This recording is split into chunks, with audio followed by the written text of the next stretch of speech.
done.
I would have said this was just about right overhead by now.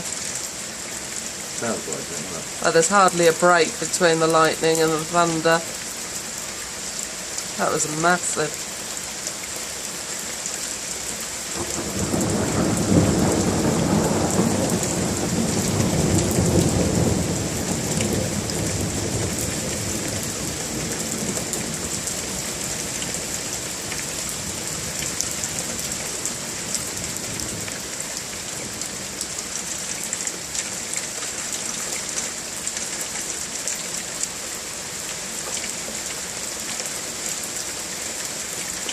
Oh no, one more.